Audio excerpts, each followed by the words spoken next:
আসসালামু আলাইকুম। আজকের সাদাকানে আপনাদের সবাইকে স্বাগত জানাচ্ছি এবং পরম করুণাময়ের কাছে গভীর কৃতজ্ঞতা প্রকাশ করছি।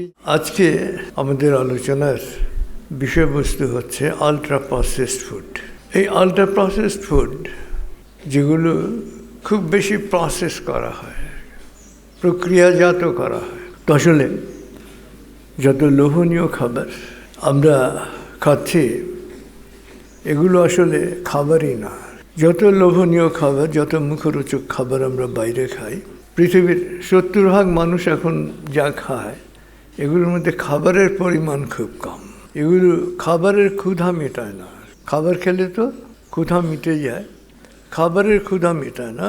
আমাদের মস্তিষ্কে ডোপামিন সেন্টার আছে একটা, এটা যখন উদ্দীপিত হয় তখন আমাদের খাবারের আগ্রহ বেড়ে যায়। এই খাবারগুলো যত খাওয়া যায় তত খেতে চায়, তত খেতে ইচ্ছা করে। এই আলট্রা প্রসেসড ফুডের এটা হচ্ছে বিশেষত্ব।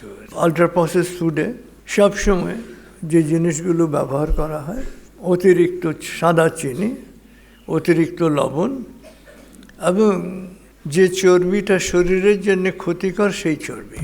শরীরের জন্য চর্বি দুই ধরনের আছে, একটা হচ্ছে উপকারী আর একটা হচ্ছে অপকারী। আমাদের পেটে যেরকম উপকারী ব্যাকটেরিয়া আছে, অপকারী ব্যাকটেরিয়াও আছে। উপকারী ব্যাকটেরিয়াগুলো আমাদেরকে রক্ষা করে, পেটের হজম প্রক্রিয়াটাকে সুন্দর করে, আর ক্ষতিকর ব্যাকটেরিয়া এটা পেটের ক্ষতি করে। তো ব্যাকটেরিয়া মানে হচ্ছে অণুজীব। ব্যাকটেরিয়া এবং অণুজীব একই জিনিস, উপকারী এবং অপকারী। এই যে আলট্রা প্রসেসড ফুড, এটাতে কি থাকে বলছিলাম আমরা? অতিরিক্ত সাদা চিনি, অতিরিক্ত লবণ এবং ক্ষতিকর চর্বি, এবং এতে প্রচুর কৃত্রিম রং, ফ্লেভার, প্রিজারভেটিভ থাকে, যার ফলে আসল খাবারের পরিমাণ থাকে খুব কম এবং কোনোটা প্রক্রিয়াজাত হয়ে আর খাবারই থাকে না। ক্ষুধা মেটায় না, বরং ক্ষুধাটাকে বাড়ায়। চিকিৎসাবিদরা তারা গত 2024 সালে 1 কোটি মানুষের উপর গবেষণা করে বলেছে যে আলট্রা প্রসেসড ফুড 32টা কঠিন রোগের সাথে সরাসরি যুক্ত। এর মধ্যে ক্যান্সার, হৃদরোগ, ডায়াবেটিস এবং স্ট্রোক, হঠাৎ মৃত্যু। এবং আলট্রা প্রসেসড ফুডের কারণে, এই যে অস্বাস্থ্যকর খাদ্য, এই খাদ্যের কারণে প্রত্যেক বছর পৃথিবীতে 1,10,00,000 মানুষ মারা যায়, এবং যুদ্ধে বা দুর্ঘটনায়ও এত লোক প্রত্যেক বছর মারা যায় না। আর আলট্রা প্রসেসড ফুড খাওয়ার কারণে যত লোক মারা যায়। তো আসলে যখন আমরা আলট্রা প্রসেসড খাই তখন আমাদের পেটে ইন্টেস্টিনাল অ্যালকালাইন ফসফেটাস নামে একটা এনজাইম থাকে। ফাস্ট ফুড বা এই আলট্রা প্রসেসড ফুড এই এনজাইমকে নষ্ট করে দেয়, আর এই এনজাইমের অভাবেই 85% মানুষের ডায়াবেটিস হয়। এবং বাংলাদেশে 2005 সালে ডায়াবেটিস রোগী ছিল 30 লাখ, 2024 সালে তা হয়েছে 1,30,00,000 উপরে। কেন? এই আলট্রা প্রসেসড ফুড খেয়ে। তো আলট্রা প্রসেসড ফুড অনেক কিছু আছে, এর মধ্যে সবচেয়ে ক্ষতিকর সেগুলো হচ্ছে পেস্ট্রি, তারপরে চিকেন ফ্রাই, নাগেটস, বার্গার, তারপরে চিপস এবং সফট ড্রিঙ্কস, এনার্জি ড্রিঙ্কস এবং আইসক্রিম। আইসক্রিমে যেসব রাসায়নিক ব্যবহার করা হয়, কেমিক্যালস ব্যবহার করা হয়, তার মধ্যে একটি হচ্ছে ডাইথিলিন গ্লাইকল। এই ডাইথিলিন গ্লাইকল গাড়ির যে ওয়ার্কশপ আছে, ওয়ার্কশপে যে গাড়ির যে পেইন্ট, এই পেইন্টটা তোলার কাজে ব্যবহার করা হয়। 2 নম্বর আলডিহাইড 17, যা রং তৈরিতে এবং প্লাস্টিকে ব্যবহার করা হয়। 3 নম্বর পিপারোনাল, যা ভ্যানিলা সহ বিভিন্ন আইসক্রিমে অ্যাসেন্স হিসেবে ব্যবহৃত হয়। এটা প্রাকৃতিকও পাওয়া যায় এবং রাসায়নিকভাবেও, কেমিক্যালিও এটা তৈরি করা হয়। এবং রাসায়নিক পিপারল এটা উকুন মারার ওষুধে ব্যবহার করা হয়। মিষ্টি গন্ধ তৈরির জন্য আইসক্রিমে দেওয়া হয় ইথাইল অ্যাসিটেট, এবং ইথাইল অ্যাসিটেট একটা যা গ্লু বা আঠা অথবা নেল পলিশ, এটা রিমুভার হিসেবে রিমুভ করার জন্য ব্যবহার করা হয়। ছি ছি ছি।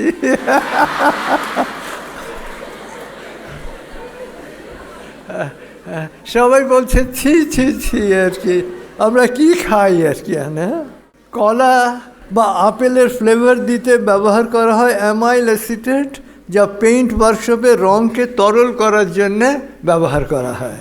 মিষ্টি এবং চনমনে একটা গন্ধ আছে, এটা তৈরি করার জন্য ব্যবহৃত হয় বেনজাইল অ্যাসিটেট।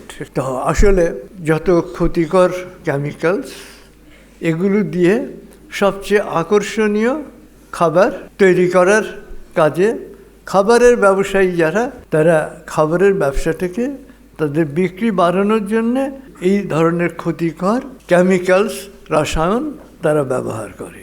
একজন গবেষক এবং জেনেটিক্সের প্রফেসর টিম স্পেক্টর তার ছেলের উপর পরীক্ষা চালিয়েছিলেন। 10 দিন ছেলেকে শুধু বার্গার, নাগেটস এবং কোক খাইয়েছিলেন। ফলাফল মাত্র 10 দিনে তার পেটে 40% ভালো ব্যাকটেরিয়া বা অণুজীব মারা গিয়েছিল। 10 দিন খাওয়ালে যদি এই ক্ষতি হয়, তাহলে যখন একজন মানুষ এটা পেলেই খায়, তখন তার ক্ষতি কতটুকু হতে পারে। এই আলট্রা প্রসেসড ফুড যদি বেশি খাওয়া হয়, তাহলে তার ঘুম এবং মানসিক স্বাস্থ্য বিনষ্ট হয়। তো আসলে আমরা বুদ্ধিমান, আমরা এই জিনিসগুলো আগে থেকেই আমরা বর্জন করেছি আর কি।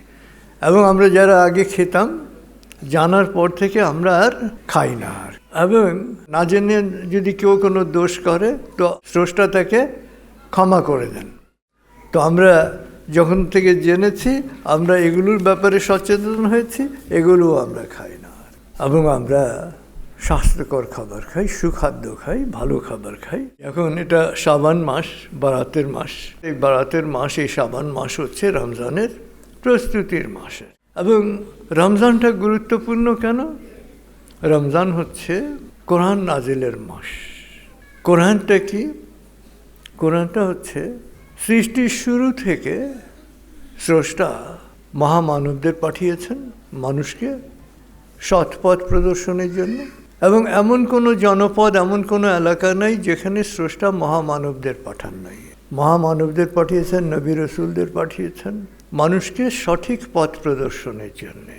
এবং বিভিন্ন দেশে বিভিন্ন কালে যত মহামানব এসছেন, তাদেরকে স্রষ্টা যে বাণী দিয়েছেন, তারা যে বাণী প্রচার করেছেন, সেই বাণীর লেটেস্ট সংস্করণ হচ্ছে, লেটেস্ট রূপ হচ্ছে কোরআন। তো কোরআনের মধ্য দিয়ে স্রষ্টা মানুষকে তার প্রতিনিধিত্ব দিয়েছেন, অর্থাৎ তিনি যে কাজগুলো করেন, তার অনেকগুলো কাজ করার শক্তি মানুষকে দিয়ে দিয়েছেন। মানুষকে কাজ করার ক্ষমতা দিয়েছেন, এবং ক্ষমতা দিয়ে কিভাবে কাজ করতে হবে সেটা একটা গাইডলাইন দিয়ে দিয়েছেন, দিক নির্দেশনা, ম্যানুয়াল দিয়ে দিয়েছেন। সেই ম্যানুয়ালই হচ্ছে কোরআন। এবং স্রষ্টার দেওয়া গাইডলাইন, স্রষ্টার দেওয়া ম্যানুয়াল যিনি অনুসরণ করবেন, তিনি সুখে জীবনের অধিকারী হবেন। তিনি জীবনে ইহকাল এবং পরকালে সুখ পাবেন। যত ধর্মগ্রন্থ, প্রত্যেকটা ধর্মগ্রন্থই হচ্ছে সুখী জীবনের ম্যানুয়াল। সেই ধর্মগ্রন্থের ধর্মবাণী যারা অনুসরণ করবেন, তারা সুখী হবেন। এবং এই ধর্মবাণীগুলোর মধ্যে সবচেয়ে শেষ ধর্মবাণী হচ্ছে, লেটেস্ট ধর্মবাণী হচ্ছে কোরআন। তো রমজানে কোরআন নাজিল হয়েছে কেন? মানুষকে শুদ্ধ করার জন্য, পরিশুদ্ধ করার জন্য। মহামানবরা মানুষকে পরিশুদ্ধ করেছেন। বুদ্ধ কি করেছেন? মানুষকে পরিশুদ্ধ করেছেন। যিশু কি করেছেন? মানুষকে পাপমুক্ত, পরিশুদ্ধ হওয়ার পথ দেখিয়েছেন। একইভাবে মহানবী হজরত মুহাম্মদ সাল্লাল্লাহু আলাইহি ওয়াসাল্লাম মানুষকে পাপমুক্ত, পরিশুদ্ধ হওয়ার পথ দেখিয়েছেন। তো শুদ্ধিটা কয় ধরনের?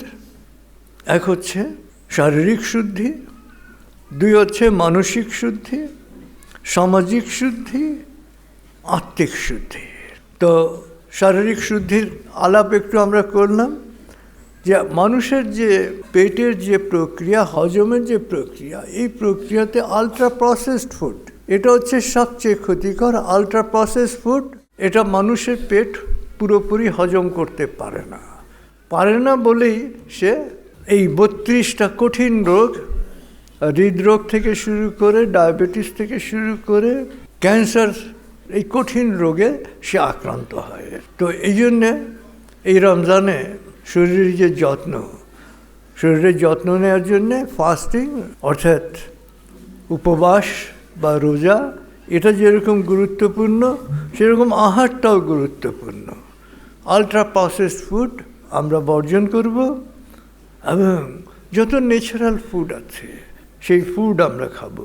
এবং এই রমজানে আমাদের বিশেষ খাবার থাকবে খেজুর, আর 2টো করে খেজুর যাতে আমরা প্রত্যেক দিন খাই। এবং 2 হচ্ছে মানসিক শুদ্ধি। মানসিক শুদ্ধি কি? সবসময় কৃতজ্ঞতা, গ্র্যাটিটিউড, শুক্রিয়া। সবসময় বলবেন শুক্রিয়া, গ্র্যাটিটিউড, থ্যাঙ্কস গড, প্রভু তোমাকে ধন্যবাদ। অর্থাৎ শুকর আলহামদুলিল্লাহ, প্রভু তোমাকে ধন্যবাদ, থ্যাঙ্কস গড একই জিনিস। আত্মশুদ্ধির জন্যে ভালো ভাবনাটা হচ্ছে খুব ইম্পর্ট্যান্ট, খুব গুরুত্বপূর্ণ। 3 নম্বর হচ্ছে সামাজিক শুদ্ধি। সামাজিক শুদ্ধিটা কীভাবে হবে? এই রমজানে শুদ্ধাচার বইটা বেশি বেশি পড়বেন এবং শুদ্ধাচারের অনুশীলন করবেন। আর 4 নম্বর হচ্ছে আত্মিক শুদ্ধি, বেশি বেশি প্রার্থনা করা, বেশি বেশি ধর্মগ্রন্থ পাঠ করা। যত ধর্মগ্রন্থ পাঠ করবেন, ধর্মবাণী পাঠ করবেন এবং ধর্মবাণী অনুশীলন করবেন, তত আত্মিক শুদ্ধি হতে থাকবে, তত আপনি নিজেকে আত্মিকভাবে পরিশুদ্ধ করতে পারবেন। আমরা আল্লাহ শুকরিয়া আদায় করি যে আমরা অন্তত আজকে রমজানের আগে একটা ব্যাপারে বুঝলাম যে এই আলট্রা প্রসেসড ফুড যদি বেশি খাওয়া হয় তাহলে তার ঘুম এবং মানসিক স্বাস্থ্য বিনষ্ট হয়। সবাই ভালো থাকুন। খুদা হাফেজ। আসসালামু আলাইকুম।